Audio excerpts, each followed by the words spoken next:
જય હિન્દ જય ભારત મિત્રો, સ્વાગત છે ફરી એક નવા વિડીયોમાં. વિડીયો શરૂ કરતા પહેલા તો જણાવો કે કેટલા મિત્રો ધોરણ 10 પાસની સાથે આઈટીઆઈ કરીને બેઠેલા છે. કેમ કે railway recruitment board 6000 plus vacancy તેમના માટે બહાર પાડી છે. જેમને પણ 10 પાસની સાથે આઈટીઆઈ કરેલું છે તે તમામ મિત્રો માટે આ વિડીયો ખૂબ જ ઉપયોગી થવાનો છે. તો છેલ્લે સુધી વિડીયો જોજો. બીજી એક ખાસ વિનંતી છે મિત્રો કે આપણો વિડીયો ઘણા બધા મિત્રો જોવે છે અને મોટાભાગના મિત્રો તો એવા છે કે જેમને આપણે ફોલો કર્યા નથી, બરાબર. તો એ તમામ મિત્રોને વિનંતી છે કે અમારી આ આઈડીને ફોલો કરી લેજો, કારણ કે આપણે જે પણ આ આઈડી પર જે માહિતી આપીએ છીએ તે તમામ સાચી, સટીક અને ઓફિશિયલ માહિતી હોય છે કે જેથી કરીને મિત્રોને ઉપયોગી થાય. તો એ અને જે ફોલોવર મિત્રો છે તે તમામ મિત્રોને જણાવવાનું કે તમે જ્યારે વિડીયો જોતા હોય તો એક લાઈક કરવાનું રાખજો. જો તમે આ પ્રવૃત્તિ કરશો તો મને પણ બીજા આવા વિડીયો બનાવવા માટેની સારી એવી ઉત્સાહ જાગશે, બરાબર છે મિત્રો. તો હવે ચાલો શરૂ કરીએ આપણે આ વિડીયો. તો ગવર્મેન્ટ ઓફ ઇન્ડિયા સેન્ટ્રલ લેવલની ભરતી છે. ઇન્ડિયામાં ગમે તે તમને આ જોબ મળી શકે છે. જોઈએ હવે 70 પેજની પીડીએફ છે મિત્રો. બહુ લાંબો વિડીયો ના થાય તે માટે આપણે ઇમ્પોર્ટન્ટ માહિતી ખાલી જણાવીશ, બરાબર છે. તો અહીંયા જોઈએ આપણે પહેલું કે કઈ કઈ પોસ્ટ માટે અહીંયા વેકેન્સી આવેલી છે. તો અહીંયા કુલ ટેકનિકલ, બરાબર, રેલવેમાં ટેકનિકલ પદ પર માટે આ ભરતી રહેલી છે. અહીંયા કુલ 2 પદો આપણે આપેલા છે. જોઈ શકો છો કે ટેકનિકલ ગ્રેડ 1 અને ટેકનિકલ ગ્રેડ 2, બરાબર છે મિત્રો. ટેકનિકલ ગ્રેડ 1 માટે અહીંયા કુલ કેટલી વેકેન્સી આપવામાં આવેલી છે? 183 વેકેન્સી આપેલી છે. અને ટેકનિકલ ગ્રેડ 3 માટે અહીંયા ઘણી બધી છે. જો ટેકનિકલ ગ્રેડ 1 માટે તો ખાલી 183 વેકેન્સી છે, પરંતુ ટેકનિકલ ગ્રેડ 3 માટે બધી પોસ્ટ એના માટે જ આપેલી છે. એમ કરીને ટોટલ કેટલી વેકેન્સીઝ અહીં બહાર પાડવામાં આવેલી છે? તો 6238 જેટલી જગ્યાઓ બહાર પાડવામાં આવેલી છે મિત્રો. તો ઘણો સારો એવો મોકો છે કે તમે આઈટીઆઈ પાસ પર સરકારી જોબ મેળવી શકો છો.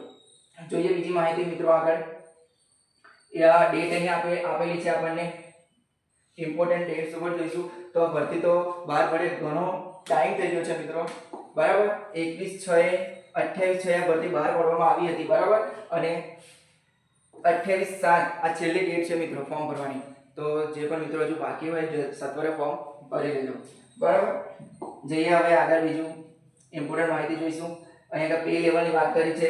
ટેકનિકલ ગ્રેડ 1, બરાબર. તમે નોકરી પર લાગશો પછી તમારો પગાર 29,200 થી ચાલુ થઈ જશે. અને ટેકનિકલ ગ્રેડ 3 માં 19,900 થી તમારો પગાર શરૂ થશે નોકરી લાગ્યા પછી મિત્રો. તો અહીંયા તો ફિઝિકલ સ્ટાન્ડર્ડની વાત કરી છે, બરાબર. એટલે કે તમારું મેડિકલ પણ હોવું જોઈએ, તમને આંખે દેખાવું જોઈએ, સંભળાવવું જોઈએ, બધું અહીંયા તમને કીધેલું છે. તો એક આ વાત પણ ધ્યાન રાખજો મિત્રો.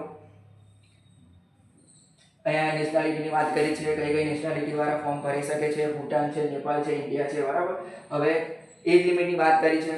તો તે ટેકનિકલ ગ્રેડ 1 છે તેના માટે અહીંયા એજ લિમિટની વાત કરીએ તો 18 થી 33 વર્ષ સુધીના ફોર્મ ભરાવી શકે છે. અને ટેકનિકલ ગ્રેડ 3 ની વાત કરીએ તો 18 થી 30 વર્ષ સુધીના અહીંયા ફોર્મ ભરાવી શકે છે, બરાબર છે. જોઈએ એજ રિલેક્શનની વાત કરીએ તો SC ST માટે 5 વર્ષ આપ્યા છે, OBC માટે 3 વર્ષ આપ્યા છે. 6 મહિના સુધી જે એક્સ સર્વિસમેન હોય તેમને 6 મહિના સુધી કન્ટિન્યુઅસ સર્વિસ આપી હોય તેમના માટે પણ અહીંયા જો 3 વર્ષ, 6 વર્ષ, 8 વર્ષ આપેલું છે, બરાબર છે. જે તમારે ધ્યાન રાખવાનું છે. આ જે છે એ ટેકનિકલ ગ્રેડ 3 માટે એજ રિલેક્શનની વાત કરી છે, સેમ છે બંનેમાં, બરાબર. તો આપણે એમાં વધારે ચર્ચા નહીં કરીએ. હવે બીજી આગળ માહિતી જોઈએ. તો અહીંયા ફીની વાત કરીએ મિત્રો. તો ફી કેટલી ચૂકવવાની રહેશે? ફોર્મ ભરે ત્યારે ફી ચૂકવવાની હોય છે. તો બધા કેન્ડિડેટ માટે કેટલી ફી છે? 500 રૂપિયા ફી રાખવામાં આવેલી છે. પરંતુ અહીંયા મિત્રો ધ્યાન રાખવાનું કે જ્યારે તમે CBT 1 એટલે કે પહેલી પરીક્ષા તમે આપશો ત્યારે જે મિત્રો ઉપસ્થિત હશે એક્ઝામમાં તેમને 400 રૂપિયા પાછા મળવા પાત્ર છે, પરંતુ પરીક્ષા આપવા જવું પડશે, બરાબર. આ વાત ધ્યાન રાખવાની છે તમારે. હવે જોઈએ બીજી માહિતી. જે માહિતી છે એ હવે આવશે આ પેજ ઉપર, બરાબર છે. હવે એક્ઝામ પેટર્ન શું રહેશે મિત્રો? એક્ઝામમાં શું રહેશે? તો અહીંયા પહેલા જોઈએ કે આ ટેકનિકલ ગ્રેડ 1 છે તેના માટે શું રહેશે એક્ઝામ પેટર્ન જે જોઈએ. પહેલા તો ટેકનિકલ ગ્રેડ, તો અહીંયા જોઈ લો સબ્જેક્ટ આપેલા છે, ક્વેશ્ચન આપેલા છે અને માર્ક્સ આપેલા છે. તો જનરલ જનરલ અવેરનેસ 10 માર્ક્સ હશે, 10 ક્વેશ્ચન હશે અને એના કેટલા દરેક ક્વેશ્ચનનો 1 માર્ક એટલે 10 ના 10 માર્ક છે. General intelligence and reasoning 15 mark 15 question હશે 15 માર્ક્સના. Basics of computer and application બરાબર, તો એના 20 પ્રશ્નો છે અને એના પણ 20 માર્ક્સ.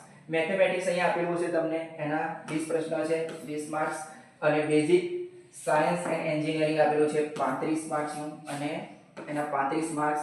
ટોટલ 100 માર્ક્સનું તમારે પહેલું પેપર રહેશે બરાબર. CBT 1 જોઈ લો અહીંયા કઈ નીચે આપેલી છે સૂચનાઓ કે અહીંયા ટોટલ 100 માર્ક્સનું રહે છે. નેગેટિવ માર્કિંગ વર્થન રહેલું છે અહીંયા આગળ, નેગેટિવ માર્કિંગ પણ ધ્યાન આપજો તમે. બીજું કે નોર્મલાઇઝેશન, પછી નોર્મલાઇઝેશન થશે અને ત્યારબાદ તમારું રિઝલ્ટ આવશે. આ હતું ટેકનિકલ ગ્રેડ 1 નું એક્ઝામ પેટર્ન.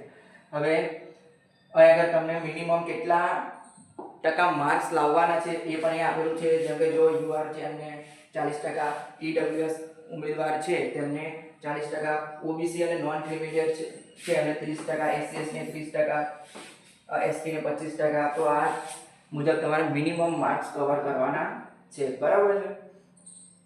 ત્યારબાદ હવે જે આ પેટર્ન છે એ જેમને ધોરણ 10 પાસની સાથે ITI કરી રાખ્યું હોય તે મિત્રો માટે ખાસ છે બરાબર. 10 પાસ ઉપર ભરતી હોય ITI ઉપર એટલે ધોરણ 10 ને લગતું ગણિત ને જે છે સિલેબસ વધારે પૂછાય બરાબર છે. અહીં જો કે મેથેમેટિક્સ પૂછાય છે 25 ક્વેશ્ચન છે અને 25 માર્ક્સના બરાબર. ત્યારબાદ જનરલ ઇન્ટેલિજન્સ એન્ડ રીઝનિંગ હશે 25 ક્વેશ્ચન એ પણ 25 માર્ક્સ. જનરલ સાયન્સ હશે બરાબર, 40 ક્વેશ્ચન હશે એના 40 માર્ક્સના અને જનરલ અવેરનેસ એના 10 ક્વેશ્ચન 10 માર્ક્સ એટલે ટોટલ 100 માર્ક્સનું પેપર હશે બરાબર. 100 માર્ક્સનું તમારું અહીંયા પેપર રહેવાનું છે અને 1 કલાકનો સમયગાળો અહીંયા આપવામાં આવશે બરાબર છે. અહીં કે જો એની પેટર્ન આપેલી છે. પહેલા શું હશે CBT 1 આવશે, ત્યારબાદ જે CBT 1 એટલે કે જે અમારી પરીક્ષા પહેલી જે 100 માર્ક્સની પાસ કરશો ત્યારબાદ ડોક્યુમેન્ટ વેરિફિકેશન આવશે બરાબર. ડોક્યુમેન્ટ વેરિફિકેશન થઈ ગયા બાદ તમારો મેડિકલ ટેસ્ટ આવશે જે મેં તમને કીધું તેમ અને તે બધું પાસ કરો ત્યારબાદ તમારા ડોક્યુમેન્ટ ત્યારબાદ તમારે આ નોકરીમાં તમે જોઈન થશો બરાબર. ઓફર લેટર આવે પછી બરાબર છે. ચલો હવે આવી ગયું છે તમારું મેન, તે તમારે જોવું છે.